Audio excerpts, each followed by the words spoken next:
दोस्तों, भारतीय इतिहास के महापुरुषों में शिवाजी का नाम प्रमुख है। शिवाजी जीवन भर अपने समकालीन शासकों के अन्याय और अत्याचार के विरुद्ध संघर्ष करते रहे।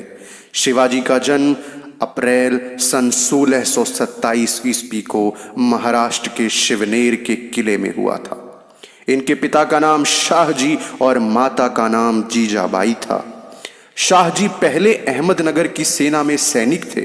वहां रहकर शाहजी ने बड़ी उन्नति की और वे प्रमुख सेनापति बन गए।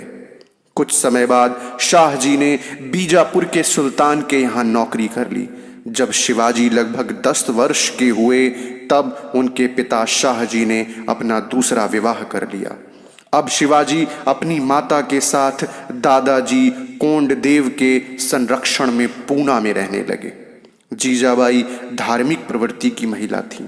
उन्होंने बड़ी कुशलता से शिवाजी की शिक्षा दीक्षा का प्रबंध किया। दादाजी कोंडदेव की देख रेख में शिवाजी को सैनिक शिक्षा मिली और वे घुड़सवारी, अस्त्र शस्त्रों के प्रयोग तथा अन्य सैनिक कार्यों में शीघ्र ही निपुण हो गए। वे पढ़ना लिखना तो अधिक नहीं सीख सके, परंतु अपनी माता से रामायण, महाभारत तथा पुराणों की कहानियां सुनकर उन्होंने हिंदू धर्म और भारतीय संस्कृति का अच्छा ज्ञान प्राप्त कर लिया। माता ने शिवाजी के मन में देश प्रेम की भावना जागृत की। वे शिवाजी को वीरों की साहसिक कहानियां सुनाती थी। बचपन से ही शिवाजी के निडर व्यक्तित्व का निर्माण आरंभ हो गया था। शिवाजी सभी धर्मों के संतों के प्रवचन बड़ी श्रद्धा से सुनते थे। संत रामदास को उन्होंने अपना गुरु बनाया। गुरु पर उनका पूरा विश्वास था और राजनैतिक समस्याओं के समाधान में भी वे अपने गुरु की राय लिया करते थे। दादाजी कोंडदेव से शिवाजी ने शासन संबंधी ज्ञान प्राप्त कर लिया था, पर जब शिवाजी 20 वर्ष के थे तभी उनके संरक्षक दादाजी कोंडदेव की मृत्यु हो गई। अब शिवाजी को अपना मार्ग स्वयं बनाना था। मावल प्रदेश के साहसी नवयुवकों की सहायता से शिवाजी ने आसपास के किलों पर अधिकार करना प्रारंभ कर दिया। बीजापुर के सुल्तान से उनका संघर्ष हुआ। शिवाजी ने अनेक किलों को जीत लिया और रायगढ़ को अपनी राजधानी बनाया। बीजापुर का सुल्तान शिवाजी को नीचा दिखाना चाहता था। उसने अपने कुशल सेनापति अफजल खान को पूरी तैयारी के साथ शिवाजी को पराजित करने के लिए भेजा। अफजल खान जानता था कि युद्ध भूमि में शिवाजी के सामने उसकी दाल नहीं गलेगी, इसीलिए कूटनीति से उसने शिवाजी को अपने जाल में फंसाना चाहा। उसने दूत के द्वारा शिवाजी के पास संधि प्रस्ताव भेजा। उन्हें दूत की बातों से अफजल खान के कपटपूर्ण व्यवहार का आभास मिल गया था, अतः वे सतर्क होकर अफजल खान से मिलने गए। उन्होंने साहसपूर्वक स्थिति का सामना किया और हाथ में पहने हुए बखनक से अफजल खान का वध कर दिया।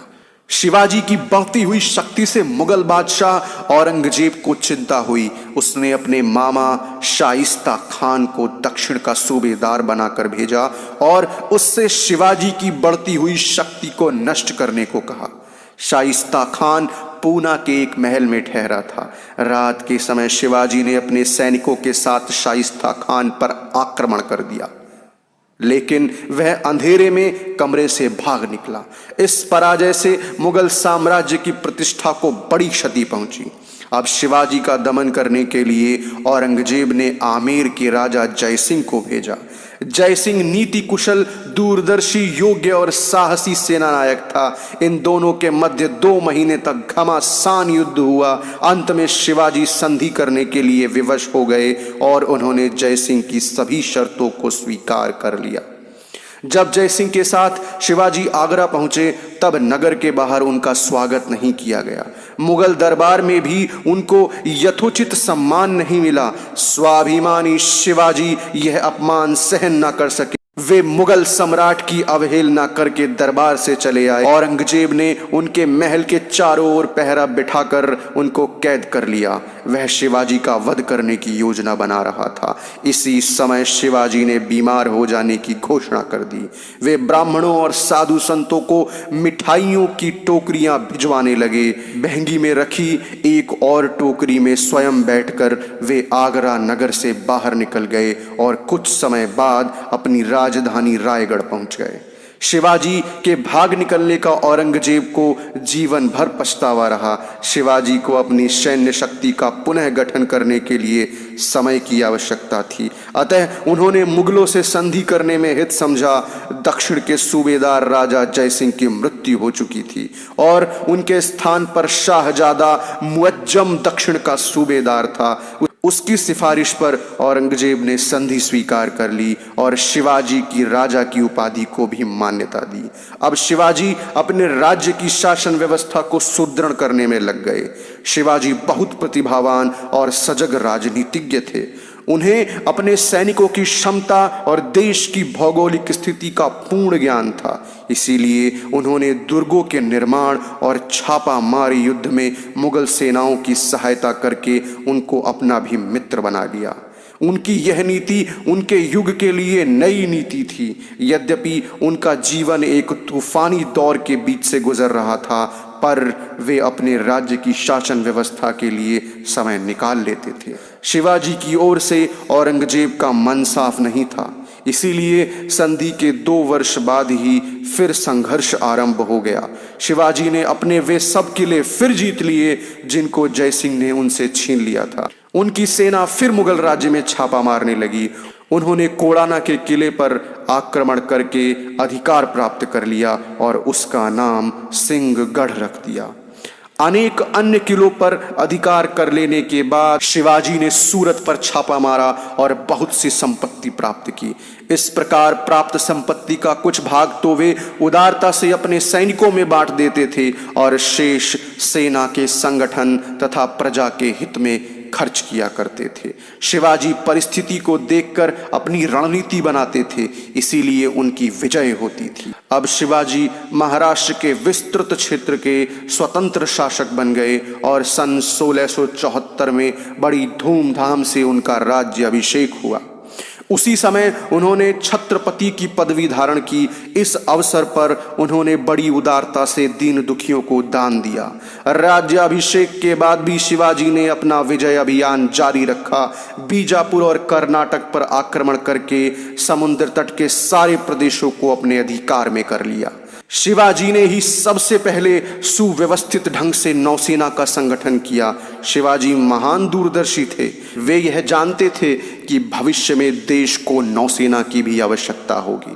शिवाजी सभी धर्मों का समान आदर करते थे। राज्य के पदों के वितरण में कोई भी भेदभाव नहीं रखते थे। उनके राज्य में स्त्रियों का बड़ा सम्मान किया जाता था। युद्ध में यदि शत्रु के पक्ष की कोई महिला उनके अधिकार में आ जाती तो वे उसका सम्मान करते थे और उसके पति अथवा माता पिता के पास पहुंचा देते थे। उनका राज्य धर्म निरपेक्ष राज्य था।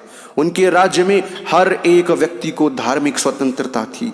अत्याचार के दमन को वे अपना कर्तव्य मानते थे, इसीलिए सेना संगठन को विशेष महत्व देते थे। सैनिकों की सुख सुविधा का विशेष ध्यान रखते थे। शिवाजी के राज्य में अपराधी को दंड अवश्य मिलता था। जब उनका पुत्र संभाजी अमर्यादित व्यवहार करने लगा तो उसे भी शिवाजी के आदेश से बंदी बना लिया गया था। शिवाजी ने एक स्वतंत्र राज्य की स्थापना का महान संकल्प लिया था और इसी लक्ष्य की प्राप्ति के लिए वे आजीवन संघर्ष करते रहे। सच्चे अर्थों में शिवाजी एक महान राष्ट्र निर्माता थे। उन्हीं के पद चिन्हों पर चलकर पेशवाओं ने भारत में मराठा शक्ति और प्रभाव का विस्तार कर शिवाजी के स्वप्न को साकार किया। तो प्यारे दोस्तों, इस जीवन चरित्र में सिर्फ इतना ही। मिलते हैं अगले भाग में, तब तक के लिए धन्यवाद।